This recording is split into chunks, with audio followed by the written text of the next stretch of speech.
as he meets with President Nayib Bukele, President of El Salvador. Let's listen in. Well, thank you very much. It's an honor to have a friend of mine because we went through this together and got along very well for my entire period of time. So I knew him as a very young man. Now he's just a young man, and he's done a fantastic job. Mr. President, it's an honor to have you. Thank you. You're doing incredibly for your country, and we appreciate working with you because you want to stop crime, and so do we. And it's very, very effective. And I want to just say hello to the people of El Salvador and say they have one hell of a president. Okay, and I mean that, and I know him well. I know him as a very young man, Marco, even younger than you. You know, he started pretty young. He'll always be younger. Young at heart. But I want to thank you for the great job you're doing. I appreciate it very much. Thank you. Well, it's an honor to be here in the Oval Office with the President and leader of the free world. We're very happy, and we're very eager to help. We know that you have a crime problem, a terrorism problem that you need help with. And we're a small country, but if we can help, we will do it. And we actually turned the murder capital of the world, that was the journalists call it, right? Murder capital of the world, into the safest country in the Western Hemisphere. And, you know, sometimes they say that we imprison thousands. I like to say that we actually liberated millions. So, you know, like, it's very good. Who gave him that line? Do you think I can use that? Yes. And in fact, Mr. President, you have 350 million people to liberate. Yeah. But to liberate 350 million people, you have to imprison some. You know, that's the way it works, right? You cannot just, free the criminals and think crime is going to go down magically. You have to imprison them so you can liberate 350 million Americans that are asking for the end of crime and the end of terrorism. And it can be done. I mean, you're doing it already. And I'm sure that people have seen the change in the streets. A long way to go because you're just initiating your second term. But it's clear that, with the numbers at the border, when even in Democrat-run cities, they get a help from the work you're doing. So I'm really happy to be here, honored, and eager to help. Well, we had a terrible thing happen. We had an administration that allowed people to come in freely into our country from not only South America, but from all over the world, many from the Congo in Africa, Asia, all over the world, Europe, rough parts of Europe. And they came from prisons, and they came from mental institutions, and they came from gangs, and the gangs of Venezuela and other places. And hundreds of thousands and even millions of them came. 21 million people altogether, but many of the people that came, just a tremendous percentage of them were criminals, in some cases violent criminals. We had 11,088 known murderers. Half of them murdered more than one person. This was allowed by a man who, what he did to our country is just unbelievable. So we're straightening it out. We're getting him out. But what they did and what that party did to our country, open borders, anybody could come in. As soon as I heard that, I said, every prison's going to be emptied out into our country. That's what happened. And we're straightening it out. And we just had numbers. We had the highest recruiting numbers in the history of our country going into police departments. And a year ago, we had the lowest numbers. You couldn't hire a biggest change. Yeah. Nobody's From ever the lowest to the highest. And the military now, Marines, the Army, Air Force, Coast Guard, every slot is, we have the best numbers we've ever had. We call it recruitment numbers. And we've never had anything like it. We had records on at every single level. But very important, the policemen. The policemen are joining forces now that we're having a hard time with policemen because we weren't protecting our police. Yeah. And we cherish our police. The police are great, and the firemen and everybody else. But we have the highest numbers that we've ever had, the most enthusiasm. Great enthusiasm on trade and other things. We're doing great. We're taking in billions and billions of dollars.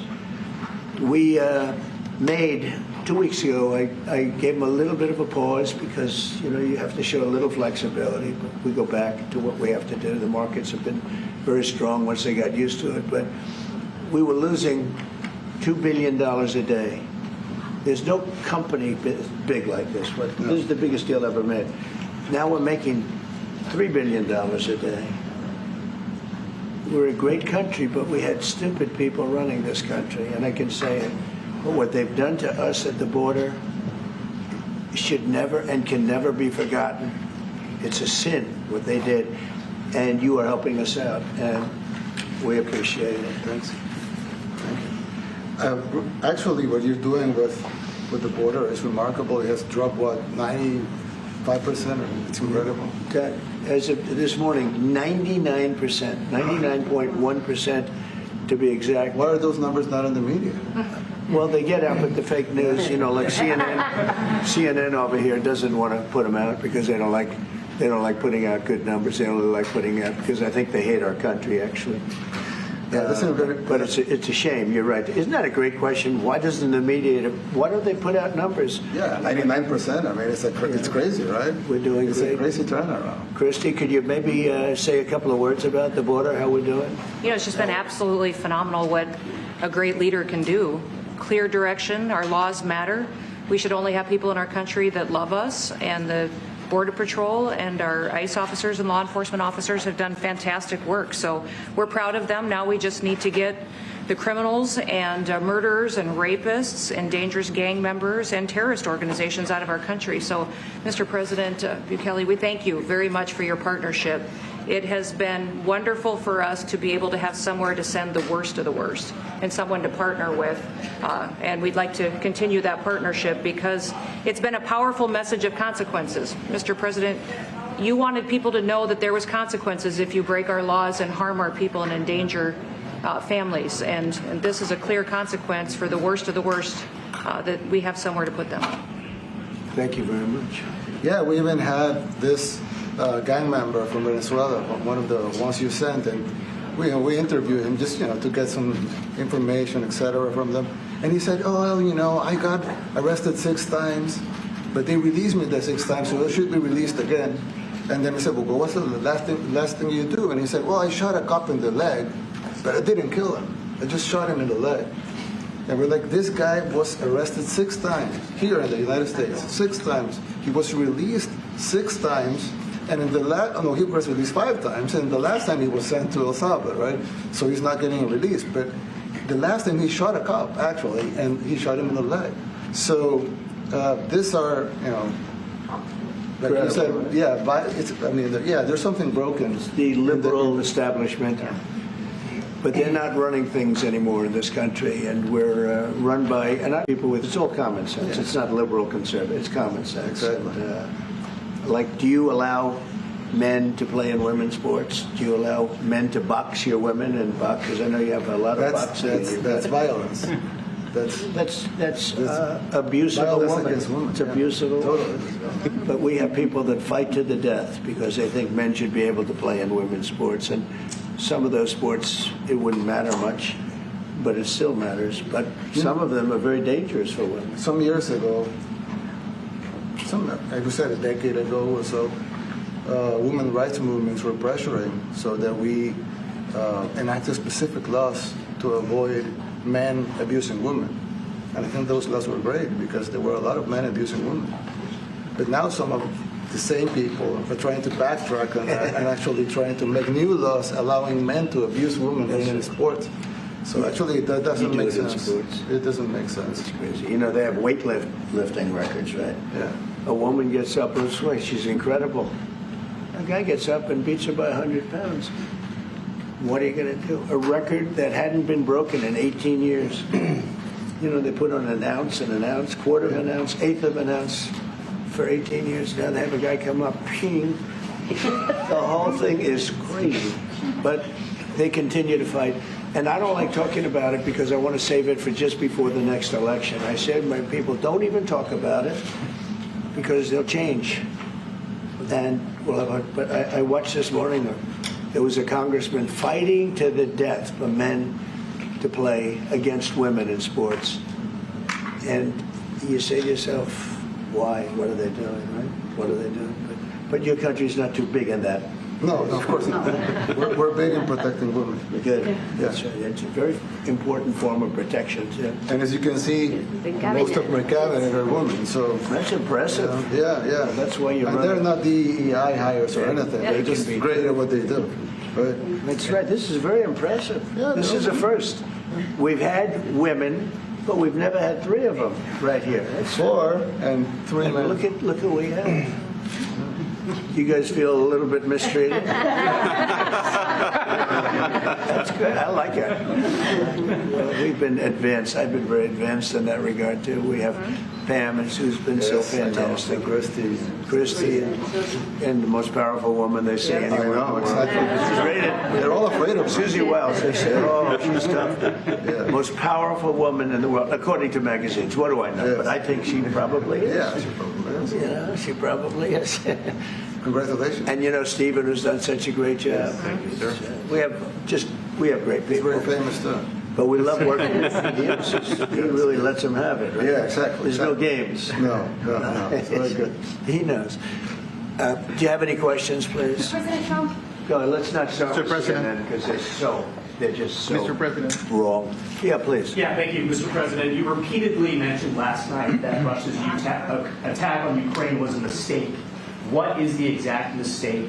And had you given Putin a deadline to actually move toward a ceasefire? The mistake was letting the war happen.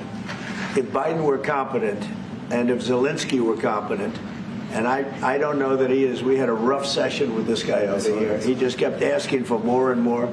That war should have never been allowed to happen. That war, I went 4 years and Putin wouldn't even bring it up. And as soon as the election was rigged and I wasn't here, that war started. There was no way that war should have been allowed to happen. And Biden should have stopped it. And you take a look at Putin. I'm not saying anybody's an angel. But I will tell you, I went 4 years and it wasn't even a question. He would never, and I told him, don't do it. You're not going to do it. And it was the apple of his eye, but there was no way that he would have done it. All you had to do is lower oil prices. If you lowered oil prices, Biden kept the prices so high because he made it impossible to get it. If you lowered oil prices, you would have never had the war. But you wouldn't have had it with me anyway. That war would have never happened. And I think it's a great abuse. So now what do? You get a country where 25% of its land is gone and the best locations, where millions of people are killed. You know, you haven't reported accurately the death. And this was Biden's war, and I'm trying to stop it. And I think we're going to do a good job. I hope we're going to do it. They lose 2,500 young people a week, think on average. Now, they're Russians and they're Ukrainians, but it's 2,000. We don't care. It's like whatever it is. Intolerable. They're not from your country. They're not from mine, but I want to stop it.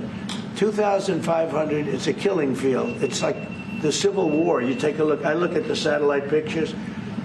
This should not be happening in our time. Of course, our time can be pretty violent, as we know. But that's a war that should have never been allowed to start. And Biden could have stopped it, and Zelensky could have stopped it, and Putin should have never started it. Everybody's to blame.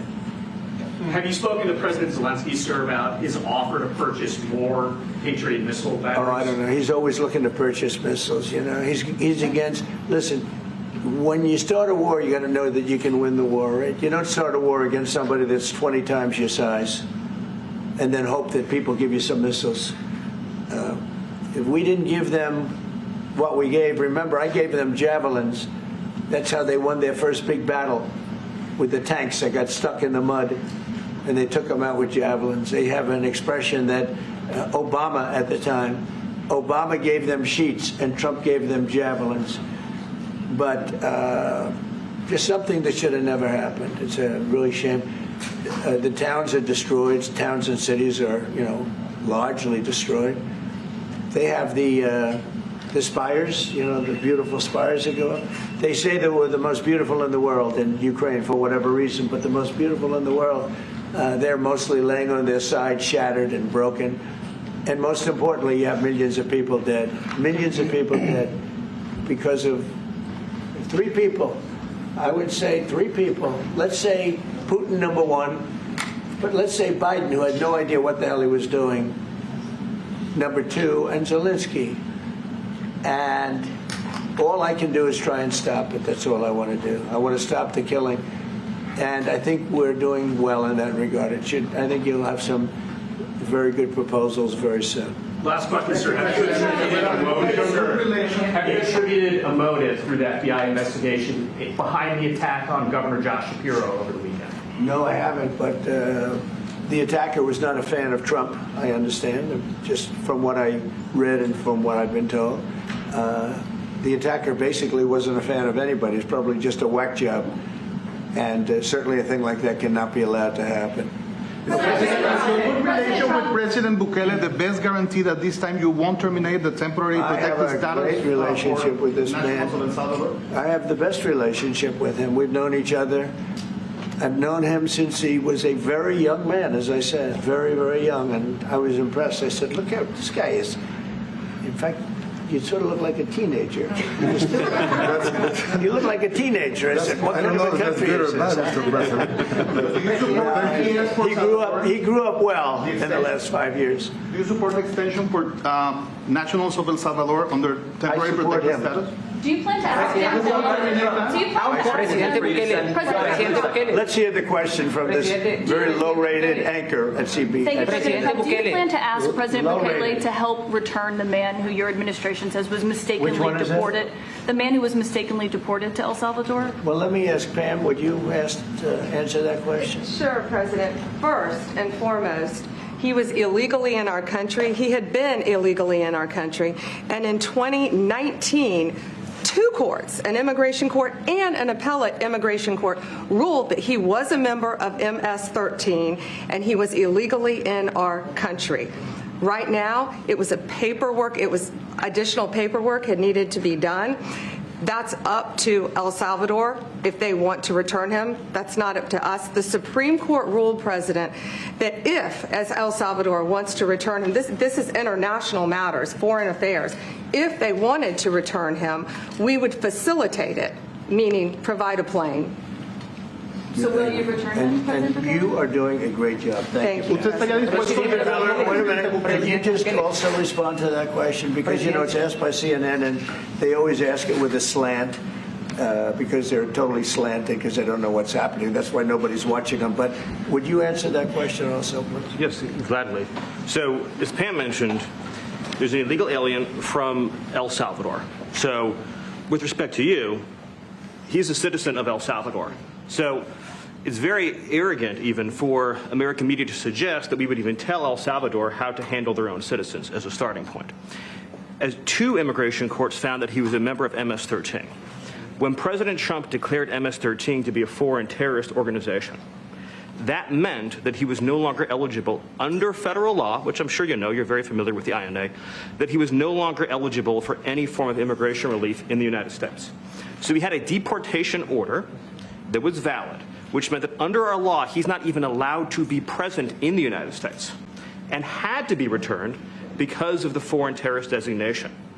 This issue was then, by a district court judge, completely inverted, and a district court judge tried to tell the administration that they had to kidnap a citizen of El Salvador and fly him back here. That issue was raised to the Supreme Court, and the Supreme Court said the district court order was unlawful and its main components were reversed 9-0 unanimously, stating clearly that neither Secretary of State nor the President could be compelled by anybody to forcibly retrieve a citizen of El Salvador from El Salvador, who again is a member of MS-13, which, as I'm sure you understand, rapes little girls, murders women, murders children, is engaged in the most barbaric activities in the world, and I can promise you, if he was your neighbor, you would move right away. So you don't plan to ask for Supreme Court is asking to... And what was the ruling in the Supreme Court, Steve? Was it 9-0? Yes, it was a 9-0 in our favor. In our favor, against the district court ruling, saying that no district court has the power to compel the foreign policy function of the United States. As Pam said, the ruling solely stated that if this individual, at El Salvador's sole discretion, was sent back to our country, that we could deport him a second time. Well, No version of this legally ends up with him ever living here because he is a citizen of El Salvador. That is the president of El Salvador. Your questions about it, per the court, can only be directed to him. I asked ¿Usted lo liberaría, Presidente Bukele? Can President Bukele weigh in on this? Do you plan to return him? Well, I'm supposed you're not suggesting that I smuggle a terrorist into the United States, right? It's always how can I smuggle? How can I return him to the United States? Like I smuggle him into the United States, or what do I do? Of course, I'm not going to do it. It's like, the question is preposterous. How can I smuggle a terrorist into the United States? I don't have the power to return him to the United States. So you can release him inside El Salvador. Yeah, but I'm not releasing. I mean, we're not very fond of releasing terrorists into our country. I mean, we just turned the murder capital of the world into the safest country of the Western Hemisphere, and you want us to go back into the releasing criminals so we can go back to being the murder capital of the world? No, that's not going to happen. Well, they'd love to have a criminal, released into it. I mean, there's a fascination. They would love it. Yeah. They're sick. These are sick people. Marco, do you have something to say about it? Yeah, I mean, Stephen outlined it. I don't understand what the confusion is. This individual is a citizen of El Salvador. He was illegally in the United States and was returned to his country. That's where you deport people, back to their country of origin, except for Venezuela that wasn't refusing to take people back, or places like that. I can tell you this, Mr. President, no, the foreign policy of the United States is conducted by the President of the United States, not by a court. And no court in the United States has a right to conduct the foreign policy of the United States. It's that simple. End of story. And that's what the Supreme Court held, by the way, to Marco's point. The Supreme Court said exactly what Marco said, that no court has the authority to compel the foreign policy function of the United States. We won a case 9-0, and people like CNN are portraying it as a loss, as usual, because they want foreign terrorists in the country who kidnap women and children. But President Trump, his policy is foreign terrorists that are here illegally get expelled from the country, which, by the way, is a 90-10 issue. Well, Mr. President, you said that if the Supreme Court said someone needed to be returned, that you would abide by that. You said that on Air Force One just a few days ago. And they said that it must be facilitated. Why don't you just say, isn't it wonderful that we're keeping criminals out of our country? Why can't you just say that? Why do you go over and over? And that's why nobody watches you anymore. You have no credibility. Please, go ahead. President Trump, thank you so much. How many illegal criminals are you planning on exporting to El Salvador? And President Bukele, how many are you willing to take from the U.S.? As many as possible. And I just asked the president, it's this massive complex that he built, jail complex. I said, can you build some more of them, please? As many as we can get out of our country that were allowed in here by incompetent Joe Biden through open borders. Open borders. You probably hear open borders and you can't even understand it because nobody can understand. Nobody smart or with common sense can understand it. So we have millions of people that should not be in this country that are dangerous. Not just people, because we have people, but we have millions of people that are murderers, drug dealers. They've been allowed to come into our country by other countries that were very smart. When they heard that this very low IQ president, and by the way, I took my cognitive exam as part of my physical exam, and I got the highest mark, and one of the doctors said, sir, I've never seen anybody get that kind of, that was the highest mark. I hope you're happy with that. Although they haven't been bugging me too much to take a cognitive. But I did do my physical, and it was released. I hope you're all happy with it. I notice there's no question, so probably you are. But the cognitive, they said to me, sir, would you like to take a cognitive test? I said, did Biden take one? No. Did anybody take one? No, not too many people took them. I said, what about Obama? Did he take one? No, he didn't take one either. I said, let me be the only one to take one. But I've actually taken them 3 times already. I like taking them because they're not too tough for me to take. But we had a great physical exam, so I know you're going to ask that. And the doctors who are total professionals, Walter Reed Medical Center, they're great people. And I visited a soldier that was badly wounded, incredible soldier, lost his leg, and spent a lot of time with him. I mean, great with his mother. And it was really a very great thing. They do a phenomenal job. I just want to say, Walter Reed, I was there for, 5-6 hours. You were there with me. But I took a full physical, and it came out perfecto, so that's good. That means you've got me for a little longer. Would the U.S. be willing to pay for those facilities to be opened if new ones were going to be built? I'd do something. We'd help them out. Yeah, we help them. They're great facilities, very strong facilities, and they don't play games.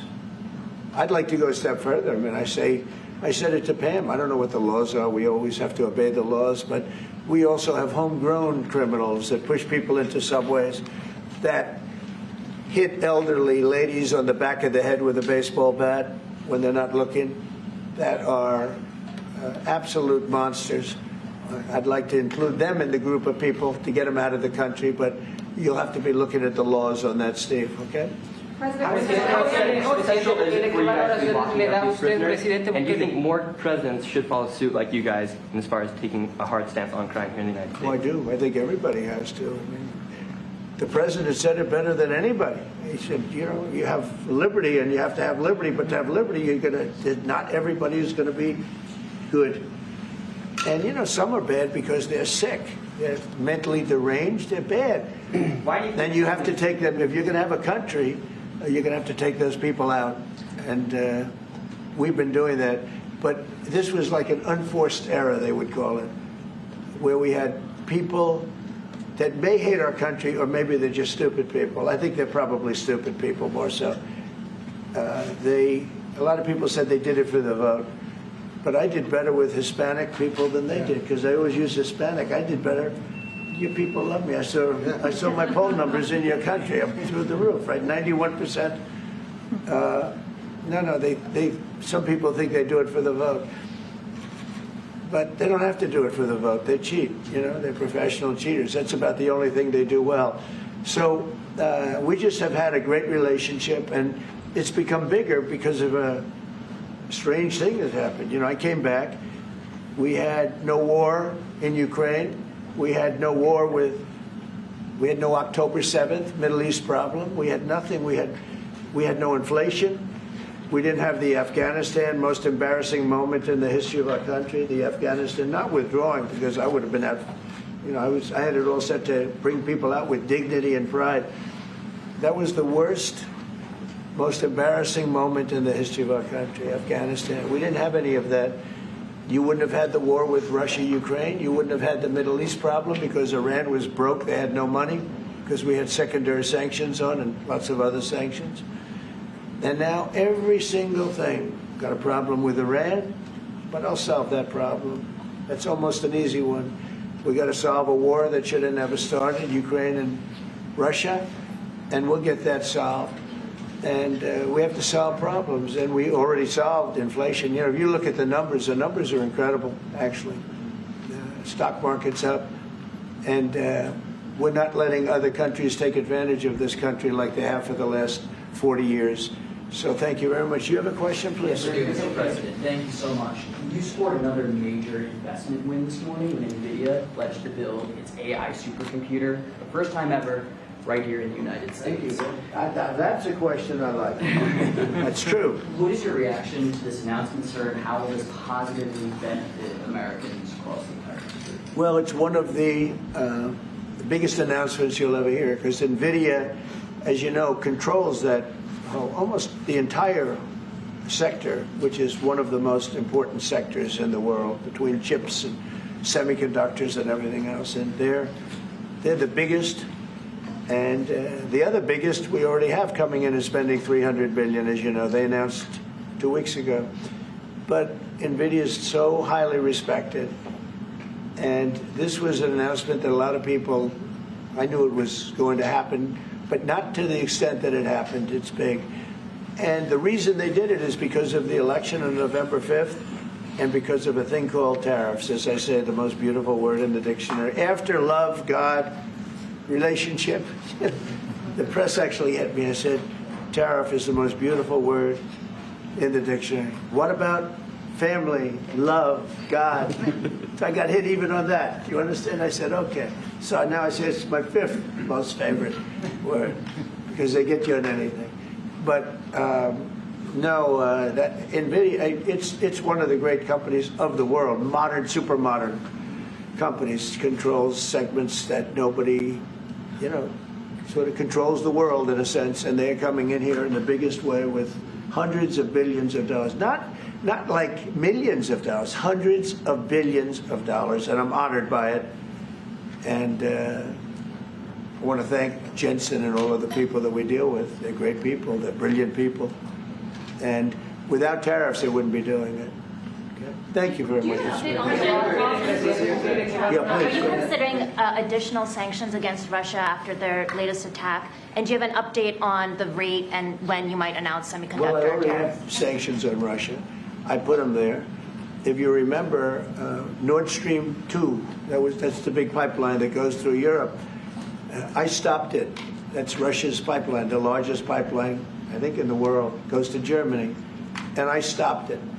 And when Biden came in, he approved it. And then they say, oh, I'm friendly with Russia. No. Putin said, you know, if you're my friend, I'd hate to see you when you're my enemy. I stopped the biggest economic job they ever had. I stopped it cold, right? It was dead. You know that, right? And Biden came in and he immediately approved it. What was that all about?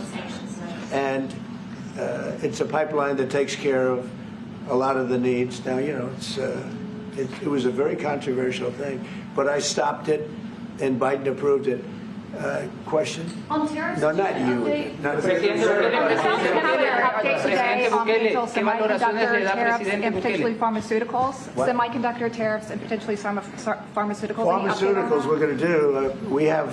We don't make our own drugs, our own pharmaceuticals. We don't make our own drugs anymore. The drug companies are in Ireland and they're in lots of other places, China. And all I have to do is impose a tariff. The more, the faster they move in. The higher the tariff, is very simple. It's inversely proportional. The higher the tariff, the faster they come. And yeah, we're going to be doing that. That's going to be like we have on cars. We have, as you know, a 25% tariff on cars. We have a 25% tariff on steel and aluminum. And that's what that category fits right now. Do you have a percentage in mind and a timeline? I have a timeline, yeah, not too distant future.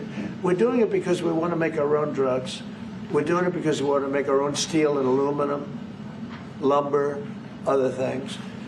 And they're all coming in. We have record numbers, $7 trillion.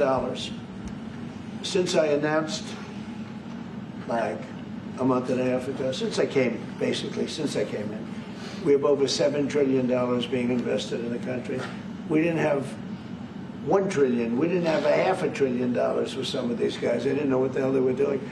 So we have the largest investment that we've ever heard of, and we're only 2 months in. And that'll continue at levels that you've never seen before. That's what's going to happen.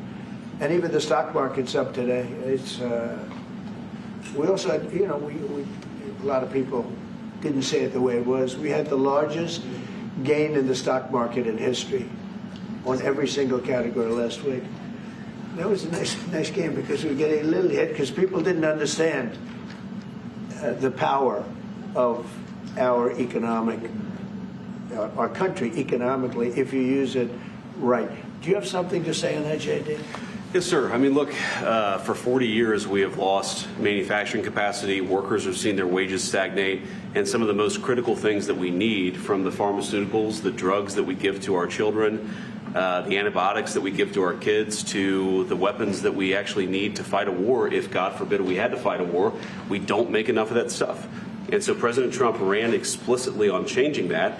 Yes, as the president mentioned, it caused a little bit of disruption in the market, but I actually think over the long term, workers are going to benefit, stocks are going to go up, American businesses are going to benefit as we reinvest and reindustrialize our country.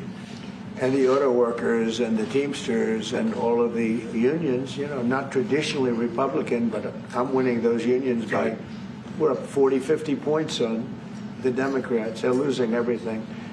They're losing everything because they just have policies that are not believable. They fight for policies that are 5% popular, and nobody knows who the 5% are. I mean, nobody can find the 5%. But if you go back to Ohio, and by the way, we have the great championship team from Ohio coming in today, right? Very big day. And that's going to be a little bit later. And that'll be, if you want to stick around, I'll introduce you to some nice people. You'll see some very large people, right? You'll see some people that Even you have not seen people like this. These are big. These are 6'7", 380 pounds with no fat. Okay, that's pretty good. Right? But the team, the national championship team, is being honored today at the White House, so that'll be exciting. If you're around, you want to stay around, I'll have you up there. You can tell them all about your prison, how you have to behave. Okay. Who else? Temporary are those exemptions on electronics? You said yesterday that you're making a decision on Iran very quickly. What do you mean by that? Is that a decision to strike Iran? Or? Their problem very quickly. Iran wants to deal with us, but they don't know how. They really don't know how. We had a meeting with them on Saturday. We have another meeting scheduled next Saturday. I said, that's a long time. You know, that's a long time. So I think they might be tapping us along. But Iran has to get rid of the concept of a nuclear weapon. They cannot have a nuclear weapon. He can't have a nuclear weapon. Nobody can have. We can't have anybody having nuclear weapons. You know, we can't have nuclear weapons. And I think they're tapping us along because we're so used to dealing with stupid people in this country. And I had Iran perfect. You had no attacks. You would have never had October 7th in Israel, the attack by Hamas. Because Iran was broke. They were stone cold broke when I was president. And I don't want to do it. I want them to be a rich, great nation. The only thing is, one thing, simple. It's really simple. They can't have a nuclear weapon. And they got to go fast because they're fairly close to having one. And they're not going to have one. And if we have to do something very harsh, we'll do it. And I'm not doing it for us. I'm doing it for the world. And these are radicalized people, and they cannot have a nuclear weapon. Does that include a potential strike on Iranian nuclear facilities? Of course it does. And just a follow-up question, a clarification. You mentioned that you're open to deporting individuals that aren't foreign aliens but are criminals to El Salvador. Does that include potentially U.S. citizens, fully naturalized Americans? If they're criminals and if they hit people with baseball bats over their head that happen to be 90 years old, and if they rape 87-year-old women in Coney Island, Brooklyn, yeah, that includes them. What do you think? There's a special category of person? They're as bad as anybody that comes in. We have bad ones too, and I'm all for it because we can do things with the president for less money and have great security. And we have a huge prison population. We have a huge number of prisons, and then we have the private prisons, and some are operated well, I guess, and some aren't. But he does a great job with that. We have others that we're negotiating with too. But no, if it's a homegrown criminal, I have no problem. Now, we're studying the laws right now. Pam is studying. If we can do that, that's good. And I'm talking about violent people. I'm talking about really bad people. Really bad people. Every bit as bad as the ones coming in. And I made the statement when I heard about this a long time ago now, 4 years ago. When I heard that this guy was having open borders, I said every single criminal from all over the world is going to be dumped into our country. And that's what happened. Jails. The jails of the Congo were emptied out. The jails of Venezuela were emptied out. And you know what happened? Their crime went way down. But now Venezuela has other problems. You know what the problem is? They have no money. Yeah. Because I shut off their oil, and we put secondary tariffs because they're not doing what's right over there. They know what to do. We spoke to them. I spoke to them. They know what to do. But they have no money. Venezuela has no money. But Iran had no money. And Iran behaved so beautifully. And then Biden took all those secondary tariffs and tariffs on. I told China, you can't buy oil. If you buy oil from Iran, China, I told it to President Xi, then we no longer want you to do business with the United States of America. And those ships disappeared from that harbor so quickly. China. Get along great with China. Are the talks with Iran productive? Do you want to continue that? What? The talks with Iran, do you believe those are productive? Do you want to continue that? I think Iran could be a great country as long as it doesn't have nuclear weapons. If they have nuclear weapons, they'll never get a chance to be a great country. They will never get a chance. It won't even come close. Sir, Harris. Yeah. Yeah, thank you. Yesterday you mentioned short-lived product exemptions. Which specific products are you considering, and how long is short-lived? Weeks, months? I'm looking at something to help some of the car companies where they're switching to parts that were made in Canada, Mexico, and other places, and they need a little bit of time because they're going to make them here, but they need a little bit of time. So I'm talking about things like that. What about any Apple products, other cell phones? Look, I'm a very flexible person. I don't change my mind, but I'm flexible. And you have to be. You just can't have a wall and you'll only go. No, sometimes you have to go around it, under it, or above it. There'll be maybe things coming up. I speak to Tim Cook. I helped Tim Cook recently, and that whole business. I don't want to hurt anybody, but the end result is we're going to get to the position of greatness for our country. We're the greatest economic power in the world if we're smart. If we're not smart, we're going to do very badly.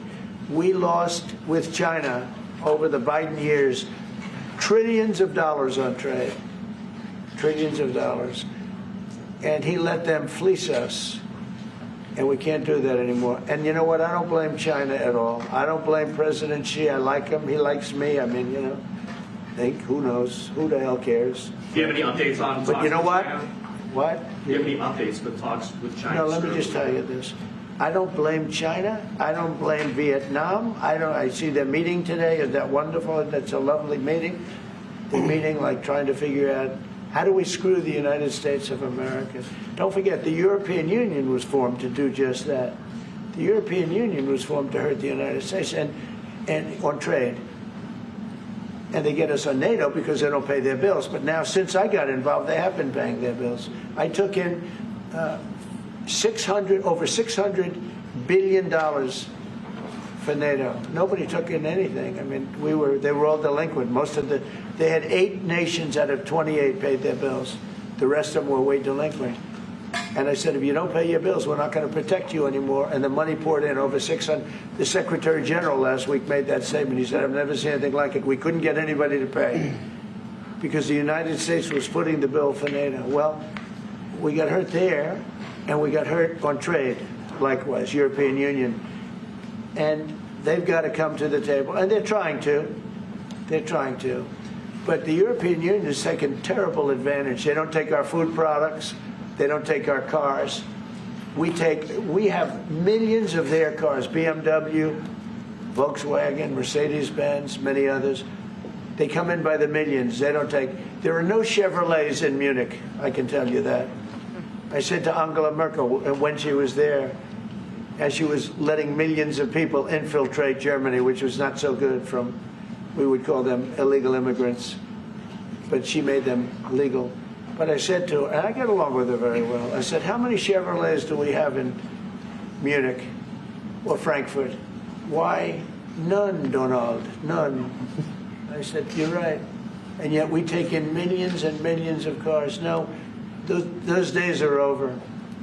Okay, thank you very much, everybody. Thank you, Press. Thank you, Press. Thank you, guys. Mr. President, do you have any comment on the FTC's case against Meta? The meeting of the El Salvador president, Nayib Bukele, and President Trump, and a lot of his cabinet also there. And it began on this issue of mass deportations because, of course, the president of El Salvador is helping President Trump with that. You're helping us a lot, said President Trump. Thank you very much indeed. And then members of his cabinet criticised the courts for getting involved in the deportation campaign. They're getting involved in the foreign policy of the United States, and that is not right. On Ukraine, he said it was a mistake ever letting the war happen. Look at Putin. He said, I'm not saying anyone's an angel, but if I was in power, the war would not have happened. This is Biden's war. I'm not going to stop it. Very good proposals coming soon, he said. And then he talked about a number of other issues. On Iran, I'll solve that. That could be an easy one. Solving inflation, he said, we are doing that. The stock market is up, even though I see it has just turned down, or certainly the NASDAQ has just turned down. And tariffs, I don't want to hurt anyone. I'm a flexible person, but we've got to do what we've got to do. He also mentioned got his cognitive test results, and he got the highest mark for his cognitive test. So there we are. I'm sure I've missed quite a lot. Let's talk to our correspondent, Mark Stone. And so, Mark, once again, this sort of presidential handshakes become a news conference, which becomes, you know, the world according to Donald Trump. What did you pick out from that? Well, let's begin with the guest that he had there, the first leader of a Latin American country to come to the White House, Nayib Bukele, the president of El Salvador, a country that was not all that long ago, as recently as 2021, the most dangerous country in the world. It now credits itself for being the safest country in the Western Hemisphere, largely because of the methods of the man sitting in the White House alongside Donald Trump, a man who Donald Trump admires for his efforts in managing to cut crime in El Salvador to a remarkably low level. But of course, Bukele has done that. Certainly human rights watchers would say, by totally disregarding the human rights of people in his country. To give you an example, he detained 85,000 people between 2022 and today, and yet only 1,000 of those have been convicted of any crime. Now, clearly, for organisations like Human Rights Watch, that is deeply concerning. Why is it relevant to Trump? Well, because Donald Trump has entered into one agreement which is ongoing and one potential agreement which they're trying to thrash out at the moment. The ongoing agreement with El Salvador is for America to deport foreign aliens, as the Trump administration describes them as, migrants who've come to America who are, according to the Trump administration, members of gangs, send them to El Salvador. They're not from El Salvador, they're mostly from Venezuela. Send them there into the notorious prison system in El Salvador. That is happening already. The courts here in the United States are looking at whether the legality of that. But Donald Trump's certainly very happy with the process which is ongoing. And we know, and we've reported on the fact that some of those people to be exported to El Salvador, their families say they are not members of gangs and they have been swept up regardless. And the crucial thing there, Mark, is that they have had no access to a judicial process. They have no access to lawyers. They have literally been swept up, put on aeroplanes and sent over to El Salvador's prison system. And the latest group of those people were deported just yesterday. So that's one issue. Still on El Salvador, what Donald Trump is now looking to do, again, deeply controversial, is to effectively outsource America's prison system and send American citizens who have been convicted of serious violence out of American prisons and into El Salvador's prison system, at a cost, of course. El Salvador says they'd be happy to take them, but it would they'd require some cash for doing so. Now, that raises all sorts of legal issues, which Donald Trump appears to accept, but his administration now looking at loopholes to try and get American citizens who are currently in America's prison system and put them into El Salvador's prison system to ease the strain in America. So really interesting stuff there. El Salvador's president styles himself as the world's coolest dictator. Donald Trump certainly seems to think that he is indeed just that. So that's that issue. Some stuff on Ukraine, as you mentioned. Donald Trump, to me at least, appeared unwilling to criticize Vladimir Putin. He said he wasn't happy with him, but no overt criticism of Putin, despite what we saw over the course of the weekend in the Ukrainian city of